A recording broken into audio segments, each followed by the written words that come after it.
Guys welcome to Shrivastava classes. मैं हूं आशीष श्रीवास्तव और आज हम पढ़ने वाले हैं बीए पॉलिटिकल साइंस का एक टॉपिक। तो वो जो टॉपिक हमने जिस बुक से रेडी किया है वो बुक है हमारी राजनीतिक सिद्धांत की समझ। तो बिना देरी के समझते हैं हमारा जो आज का टॉपिक है वो किन स्टूडेंट्स के लिए सफिशिएंट होने वाला है। तो गाइस जो हमारा आज का टॉपिक है वो जो बीए प्रोग्राम कर रहे हैं फर्स्ट सेमेस्टर में उन स्टूडेंट्स के लिए हमारा आज का टॉपिक सफिशिएंट होने वाला है। और तो और जो बीए पॉलिटिकल ऑनर्स कर रहे हैं और सेकंड सेमेस्टर में उन स्टूडेंट्स के लिए भी हमारा आज का टॉपिक सफिशिएंट होने वाला है। तो बिना देरी के बढ़ते अपने टॉपिक की ओर।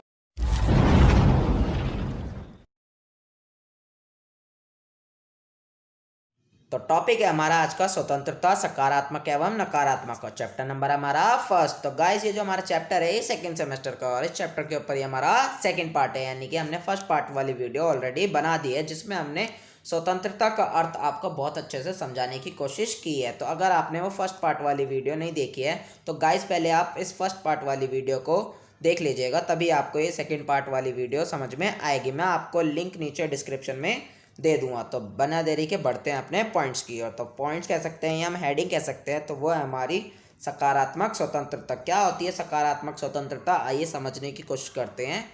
लेकिन उससे पहले मैं आपको ये बता दूं कि सकारात्मक जो स्वतंत्रता है उसका जो विकास हुआ था वो 19वीं शताब्दी में हुआ था, यानी कि 19वीं शताब्दी में सकारात्मक स्वतंत्रता बहुत फली फूली थी, बहुत चर्चे में आई थी।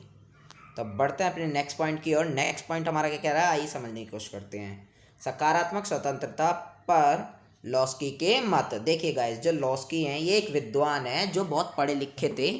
तो सकारात्मक स्वतंत्रता पर इन्होंने कुछ बातें कही, अपने विचार दिए, तो उनके बातों के थ्रू ही हम समझने की कोशिश करेंगे कि क्या होती है सकारात्मक स्वतंत्रता। तो बिना देरी के पढ़ते हैं फर्स्ट पॉइंट इसका।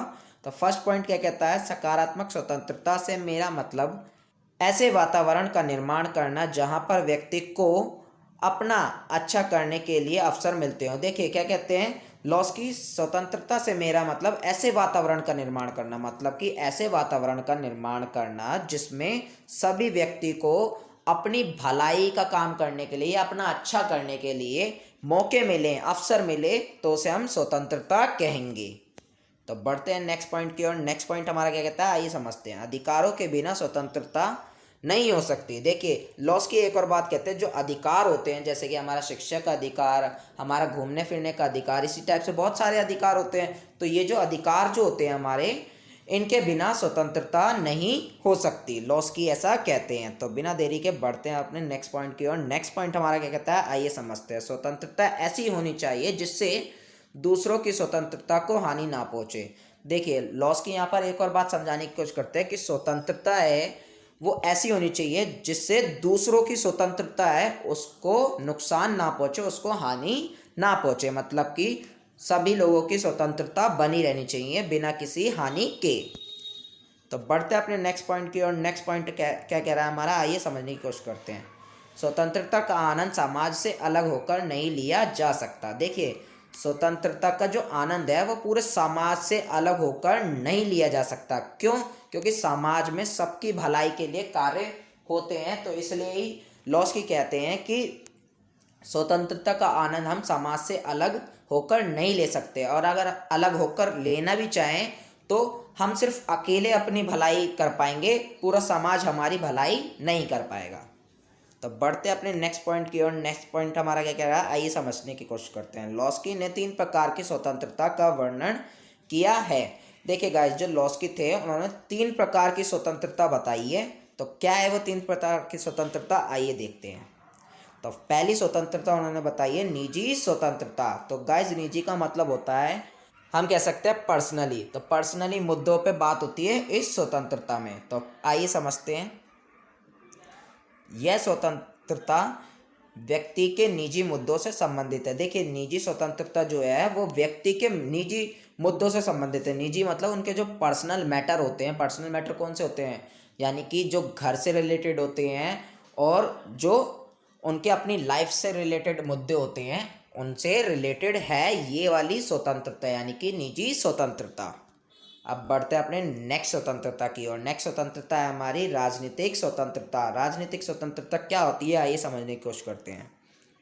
इसका मतलब राज्य के मामले में सक्रिय होने की शक्ति है। देखिए राजनीतिक स्वतंत्रता का मतलब है राज्य मतलब कि सरकार के मामलों में अपनी सहभागी देने से हम राजनीतिक हमारे पास स्वतंत्रता होगी। यानी कि मान लीजिए कि हम जैसे मतदान देते हैं, वोट डालने जाते हैं, तो ये हम सरकार के मामले में क्या करते हैं, अपनी सहभागिता देते हैं, मतलब साथ देते हैं, तो उसे हम कहते हैं राजनीतिक स्वतंत्रता। अब बढ़ते हैं अपने नेक्स्ट पॉइंट की ओर। नेक्स्ट पॉइंट हमारा क्या कह रहा है, आर्थिक स्वतंत्रता। तो आर्थिक का मतलब गाइस पैसों से संबंधित होता है। तो समझते हैं क्या होती है आर्थिक स्वतंत्रता। यह व्यक्ति की रोजी रोटी से संबंधित है। इसको बनाए रखने के लिए उद्योगों में लोकतंत्र होना चाहिए। देखिए गाइस जो आर्थिक स्वतंत्रता है ये लोगों के रोजी रोटी से संबंधित है, और इसको बनाए रखने के लिए जो उद्योग है, उद्योग मतलब फैक्ट्री या कंपनियां हैं बड़ी बड़ी, इनमें लोकतंत्र होना चाहिए, मतलब कि इनमें कायदे कानून होने चाहिए और किसी का भी मतभेद ना हो, तो उसमें लोकतंत्र होना चाहिए इस आर्थिक स्वतंत्रता को बनाए रखने के लिए। तो बढ़ते हैं अपने नेक्स्ट पॉइंट की ओर। नेक्स्ट पॉइंट हमारा क्या कह रहा है, आइए समझते हैं। लॉस्की ने स्वतंत्रता प्राप्त करने के लिए आवश्यक सकारात्मक स्थितियों का उल्लेख किया। देखिए जो लॉस्की थे उन्होंने कुछ स्थिति बताई है, ऐसी कुछ बातें बताई जिससे हम सकारात्मक स्वतंत्रता प्राप्त कर सकते हैं। तो क्या बातें थी वो आइए देखते हैं। विशेष अधिकार की अनुपस्थिति। देखिए गाइस जो विशेष अधिकार होते हैं समाज में, जैसे कि कुछ अमीर लोग होते हैं जिनके पास कुछ अलग ही अधिकार होते हैं कि वो कुछ और कर रहे होते हैं नॉर्मल लोगों से, तो उन्हें हम कहते हैं विशेष अधिकार। तो वो अधिकार होना नहीं चाहिए, ऐसा कह रहे हैं लॉस्की। ये विशेष अधिकार जो होते हैं कुछ लोगों के पास कि वो और लोगों से अलग कर सकते हैं, तो ऐसे अधिकार नहीं होने चाहिए समाज में। तो बढ़ते हैं अपने नेक्स्ट पॉइंट की ओर। नेक्स्ट पॉइंट हमारा क्या कह रहा है, अधिकार की उपस्थिति। अधिकार जैसे कि मैंने आपको समझाया भी था पहले कि अधिकार जो होते हैं हमारा शिक्षा का अधिकार, स्वतंत्र रहने का अधिकार, और जैसे कि हमने बाहर घूमने का अधिकार, और भी बहुत से अधिकार होते हैं, तो वो अधिकार होने चाहिए तभी स्वतंत्रता होगी, ऐसा कहते हैं लॉस्की। तो बढ़ते हैं अपने नेक्स्ट पॉइंट की ओर। नेक्स्ट पॉइंट क्या है, जिम्मेदार सरकार। देखिए गाइस अगर स्वतंत्रता हमें बनाए रखनी है तो जिम्मेदार सरकार ज़रूर चाहिए। क्यों? क्योंकि अगर स्वतंत्रता बनानी है तो कायदे कानून की ज़रूरत होगी, कायदे कानून की ज़रूरत होगी तो उसे चलाने के लिए भी ज़रूरत तो पड़ेगी हमारे को सरकार की, और सरकार कायदे कानून बनाती है और उसको ही पालन कराती है सरकार। तो जिम्मेदार सरकार भी होनी चाहिए ताकि स्वतंत्रता बनी रहे। तो बढ़ते हैं अपने नेक्स्ट पॉइंट की ओर। नेक्स्ट पॉइंट हमारा क्या कह रहा है, आइए समझने की कोशिश करते हैं। सकारात्मक स्वतंत्रता पर मैकफर्सन के विचार। देखिए मैकफर्सन भी एक विद्वान थे, उन्होंने भी कुछ बातें कही थी सकारात्मक स्वतंत्रता पर। आइए समझते हैं क्या बातें कही थी। तो फर्स्ट पॉइंट हमारा क्या कहता है, मैकफर्सन सकारात्मक स्वतंत्रता को विकास की स्वतंत्रता कहते हैं। देखिए मैकफर्सन जो थे वो सकारात्मक स्वतंत्रता को कहते हैं विकास की स्वतंत्रता, मतलब विकास करने की स्वतंत्रता, मतलब कि अपना अच्छा करने की स्वतंत्रता ही है सकारात्मक स्वतंत्रता। तो बढ़ते हैं अपने नेक्स्ट पॉइंट की ओर। स्वतंत्रता का अर्थ है समाज के प्रति एक सदस्य के लिए जीवन और श्रम की उपलब्धता। देखिए गाइज यहाँ पे मैकफर्सन एक और बात समझाना चाहते हैं, मैं आपको फिगर के थ्रू समझाने की कोशिश करता हूँ इस पॉइंट में। तो मैकफर्सन कहते हैं समाज में जो व्यक्ति रहते हैं, मान लीजिए कि ये व्यक्ति हैं बहुत सारे, तो इसमें जो व्यक्ति रहते हैं इन सबको काम करने के अवसर मिलने चाहिए और इन्हें अपना जीवन जीने के अवसर मिलने चाहिए, इसी को हम कहते हैं स्वतंत्रता।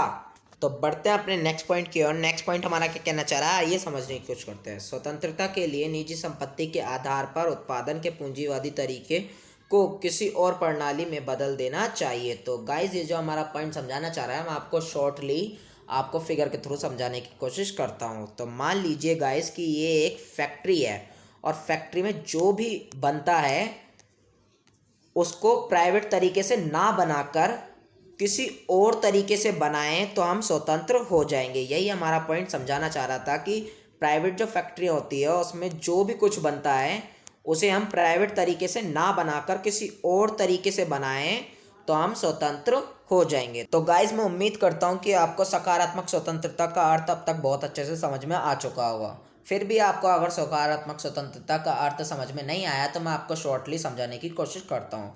तो गाइस सकारात्मक स्वतंत्रता वो स्वतंत्रता होती है जिसमें समाज में सभी व्यक्ति को अपना विकास या अपना अच्छा करने के लिए अवसर मिलते हों। दूसरा, सकारात्मक स्वतंत्रता वो स्वतंत्रता होती है जिससे किसी एक व्यक्ति की स्वतंत्रता से दूसरे की स्वतंत्रता को नुकसान ना पहुँचे।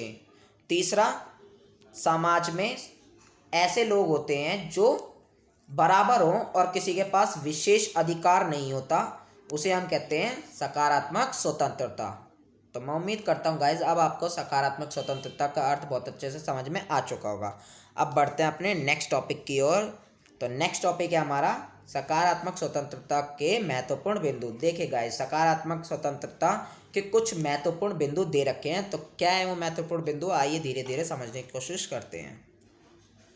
उचित अवसरों और सामाजिक परिस्थितियों के बिना स्वतंत्रता को महसूस नहीं किया जा सकता। देखिए गाइस, जो उचित अवसर होते हैं मतलब मौके और जो सामाजिक परिस्थितियां होती हैं उनके बिना हम स्वतंत्रता को महसूस ही नहीं कर सकते। तो बढ़ते हैं अपने नेक्स्ट पॉइंट की ओर। नेक्स्ट पॉइंट हमारा क्या कहना चाह रहा है, ये समझने की कोशिश करते हैं। स्वतंत्रता का उद्देश्य मनुष्य का विकास है। देखिए, जो स्वतंत्रता है उसका जो उद्देश्य है मतलब कि उसका जो टारगेट है वो क्या है, मनुष्य का विकास करना। तो बिना देरी के बढ़ते हैं अपने नेक्स्ट पॉइंट की ओर। नेक्स्ट पॉइंट हमारा क्या कहना चाह रहा है, स्वतंत्रता के लिए अधिकार होना आवश्यक है। देखिए गाइज, जो स्वतंत्रता है उसके लिए अधिकार होना बहुत ज़रूरी है, तभी स्वतंत्रता होगी। तो बढ़ते हैं अपने नेक्स्ट पॉइंट की ओर। नेक्स्ट पॉइंट हमारा क्या कहना चाह रहा है, किसी व्यक्ति की स्वतंत्रता सामाजिक कल्याण के रूप में होनी चाहिए। तो देखिए गाइज, ये बहुत अच्छा पॉइंट है, मैं आपको इस पॉइंट को भी फिगर के थ्रू समझाने की कोशिश करता हूँ। तो मान लीजिए जो व्यक्ति है और व्यक्ति की जो स्वतंत्रता है वो पूरे समाज के लिए काम करेगी, यही है सकारात्मक स्वतंत्रता। तो यही हमारा पॉइंट समझाना चाह रहा था, जो व्यक्ति है उसकी जो स्वतंत्रता होती है वो पूरे समाज के लिए काम करनी चाहिए। तो बढ़ते हैं अपने नेक्स्ट पॉइंट की ओर। नेक्स्ट पॉइंट हमारा क्या कहना चाह रहा है, ये समझने की कोशिश करते हैं। राज्य का कर्तव्य स्वतंत्रता प्राप्ति के लिए सकारात्मक परिस्थितियों का निर्माण करना है। तो राज्य का मतलब होता है गाइस सरकार। तो सरकार का जो कर्तव्य है या काम है वो ऐसी परिस्थितियाँ या ऐसी सिचुएशन का निर्माण करना है जिससे लोगों को लगे कि वो स्वतंत्र हैं। तो बिना देरी के बढ़ते हैं अपने नेक्स्ट पॉइंट की ओर। नेक्स्ट पॉइंट क्या कहना चाह रहा है हमारा, आइए समझने की कोशिश करते हैं। स्वतंत्रता सामाजिक मनुष्य की सामाजिक आवश्यकता है और यह एक असामाजिक प्राणी को नहीं दी जा सकती है। तो गाइज, मैं आपको इस पॉइंट को भी फिगर के थ्रू समझाने की कोशिश करता हूँ। तो मान लीजिए ये एक समाज है, तो समाज में कुछ लोग रहते हैं, तो स्वतंत्रता इन लोगों के लिए बहुत ज़रूरी होती है। लेकिन कुछ लोग ऐसे होते हैं जो समाज में रहते तो हैं लेकिन समाज के बारे में बिल्कुल भी नहीं सोचते, उन्हें हम क्या कहते हैं, असामाजिक लोग कहते हैं या असामाजिक प्राणी हम कह सकते हैं। तो ऐसे लोगों के लिए स्वतंत्रता नहीं होती, ऐसे लोगों को स्वतंत्रता नहीं दी जानी चाहिए, यही हमारा पॉइंट हमें समझाना चाह रहा था। तो बढ़ते हैं अपने नेक्स्ट पॉइंट की ओर। नेक्स्ट पॉइंट हमारा क्या कहना चाह रहा है, आइए समझने की कोशिश करते हैं। केवल एक कल्याणकारी समाज में ही सकारात्मक स्वतंत्रता हो सकती है। तो गाइज, मान लीजिए एक समाज है और एक ये दूसरा समाज है, तो ये वाला समाज जो है ये बहुत अच्छा है और ये थोड़ा कम अच्छा समाज है। तो ये बहुत अच्छा जो समाज है इसे हम कहते हैं कल्याणकारी समाज। तो इस समाज में ही सकारात्मक स्वतंत्रता हो सकती है और इस समाज में नहीं हो सकती जो कम अच्छा है। तो यही हमारा पॉइंट हमें समझाना चाह रहा था। तो गाइज, ये पार्ट हमारा यहीं फिनिश होता है। अब मिलते हैं हमें इस चैप्टर के नेक्स्ट पार्ट में। नेक्स्ट पार्ट में हम पढ़ने वाले हैं नकारात्मक स्वतंत्रता। क्या होती है नकारात्मक स्वतंत्रता, हम इसको बहुत अच्छे से डिस्कस करेंगे।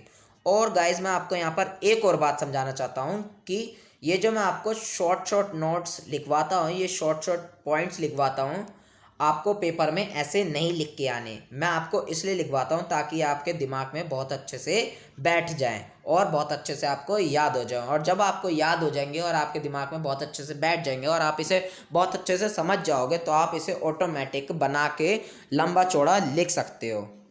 तो गाइज, मैं उम्मीद करता हूँ कि आपको ये टॉपिक बहुत अच्छे से समझ में आ चुका होगा। अगर आपके इस टॉपिक से रिलेटेड कोई भी डाउट्स रहते हैं तो प्लीज़ आप नीचे कमेंट बॉक्स में कमेंट कीजिए। मैं आपकी कमेंट के बेस पे आपको ये टॉपिक और अच्छे से समझाने की कोशिश करूँगा। और अगर आपको इस टॉपिक की PDF चाहिए तो प्लीज़ आप नीचे डिस्क्रिप्शन में जाइए, वहाँ पर हमने एक लिंक दिया है, उस लिंक पर क्लिक करके आप इस टॉपिक की PDF डाउनलोड कर सकते हैं। और तो और गाइज, अब आप हमें इंस्टाग्राम और फेसबुक जैसी साइट्स पे भी फॉलो करके हमसे पर्सनली क्वेश्चंस कर सकते हैं। तो मिलते हैं गाइज अपने नेक्स्ट वीडियो में नेक्स्ट टॉपिक के साथ। तब तक के लिए थैंक्स फॉर वॉचिंग। जय हिंद, जय भारत। पसंद आए तो लाइक करिए, सब्सक्राइब करिए और शेयर तो जरूर करिए।